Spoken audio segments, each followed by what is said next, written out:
Now, Congress spokesperson Jairam Ramesh has hit out at Prime Minister Modi during a press conference stating that PM Modi is providing publicity to the Congress manifesto and there is no mention of an inheritance tax and has now also challenged the Prime Minister to spot where exactly the Congress has mentioned the word inheritance tax in its manifesto. The war of words, of course, exploding now. Let's listen in to Jairam Ramesh's comments. Charak प्रधानमंत्री जी भोकलाए हुए हैं और 19 तारीख से सारे agenda को दूसरे दिशा में ले जाने की प्रयास कर रहे हैं। उन्होंने हमारे न्याय पत्र को पहले सांप्रदायिक रंग देने की कोशिश की, बाद में कई ऐसे बातें उठाई जिसका जिक्र हमारे न्याय पत्र में बिल्कुल है ही नहीं है। और राजस्थान में, मध्य प्रदेश में, कर्नाटक में, अलग अलग राज्यों में जो उनका प्रचार हो रहा है, महाराष्ट्र में, वो हमारे न्याय पत्र को खूब पब्लिसिटी दे रहे हैं। हालांकि ये गलत पब्लिसिटी है, झूठ पर आधारित प्रचार है, फिर भी पहली बार प्रधानमंत्री विपक्ष पार्टी के न्याय पत्र को, घोषणा पत्र को इतनी और इस तरीके से पब्लिसिटी दे रहे हैं। ये न्याय पत्र भारत जोड़ो यात्रा और भारत जोड़ो न्याय यात्रा के समय जो हमारे नेता जो इस यात्रा का नेतृत्व कर रहे थे, राहुल गांधी जी, और अलग अलग नेता जिसमें कांग्रेस अध्यक्ष भी शामिल थे, इन्होंने यात्रा में भाग ली, दोनों यात्राओं में भाग ली। और इस यात्रा के दौरान जो समाज के अलग अलग वर्गों से उनकी मुलाकात हुई, चर्चा हुई, जनता की चिंता वो सुने, जनता की परेशानी को उन्होंने देखा और उसी के आधार पर ये न्याय पत्र बना।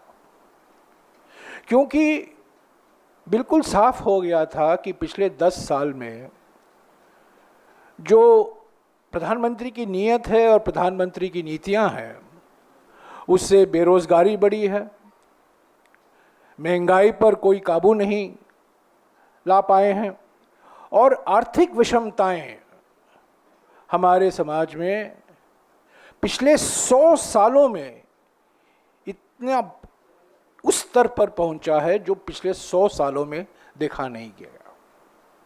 और यही तो हमारे मुद्दे हैं। भारत जोड़ो न्याय यात्रा के समय हमने बार बार कहा, राहुल जी ने बार बार कहा, कांग्रेस अध्यक्ष ने बार बार कहा कि नारी न्याय, युवा न्याय, किसान न्याय, श्रमिक न्याय और हिस्सेदारी न्याय, ये 5 न्याय हमारे चुनाव के रणनीति तय करेंगे।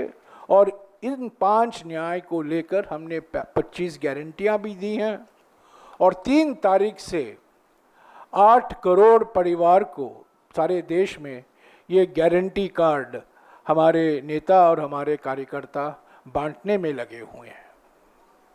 तो ये हमारा एक सकारात्मक एजेंडा था और है और रहेगा, क्योंकि हम जनता के मुद्दों पर ये चुनाव लड़ना चाहते हैं। बेरोजगारी, महंगाई, बढ़ती हुई आर्थिक विषमताएं, हमारे संविधान पर आक्रमण, हमारे संघीय ढांचा पर आक्रमण, हमारे लोकतांत्रिक संस्थाओं पर आक्रमण, यही तो मुद्दे हैं। पर प्रधानमंत्री पिछले कुछ दिनों से 400 पार के नारा छोड़ दिया है और अपनी 56 इंच की छाती को मोदी की गारंटी बोलने भी छोड़ दिया है। और इतने भौकलाए गए हैं, इतने परेशानी में हैं, इतने पीड़ित हैं कि वो अभी नए भाषा का इस्तेमाल कर रहे हैं। ध्रुवीकरण हमेशा उनका हथियार रहा है, पर इस बार जिस भयंकर तरीके से खुले आम ध्रुवीकरण की भाषा इस्तेमाल कर रहे हैं और जिस तरीके से वो झूठ फैला रहे हैं, मैं समझता हूं ज़रूरी है इसका खंडन करना। और मैं सिर्फ 3 या 4 मुद्दों को लेना चाहता हूं जो प्रधानमंत्री के प्रचार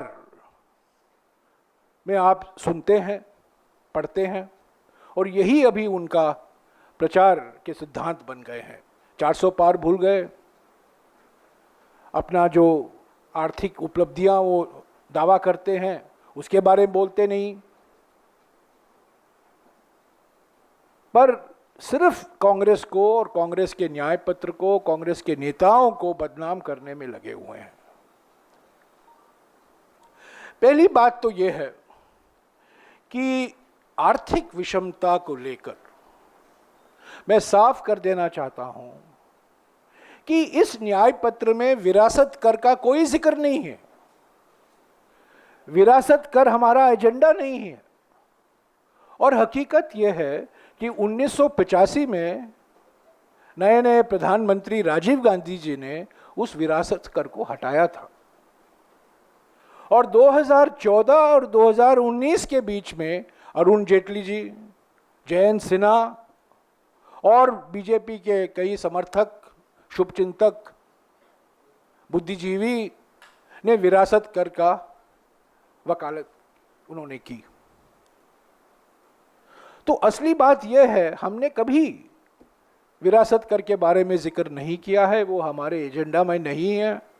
पर कल सारा विवाद, सारा चर्चा इसी पर हुआ क्योंकि प्रधानमंत्री ने इसका जिक्र किया, ये इल्ज़ाम लगाया और प्रधानमंत्री के समर्थक जो चैनल में हैं उसी को डिबेट का विषय बना दिया। ये बड़ा दुर्भाग्यपूर्ण है क्योंकि ये हमारे न्याय पत्र में शामिल ही नहीं है, इसका हमने जिक्र ही नहीं किया है।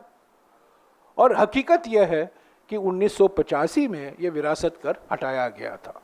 तो पहली बात तो मैं ये साफ भाषा में कह देना चाहता हूं, विरासत कर हमारे एजेंडा में नहीं है।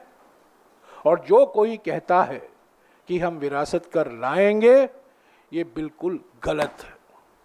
जब हम आईटी की बात करते हैं, आईटी माने इंफॉर्मेशन टेक्नोलॉजी, आईटी माने इनकम टैक्स, आईटी माने इनहेरिटेंस टैक्स नहीं। ये तो बीजेपी का एजेंडा था।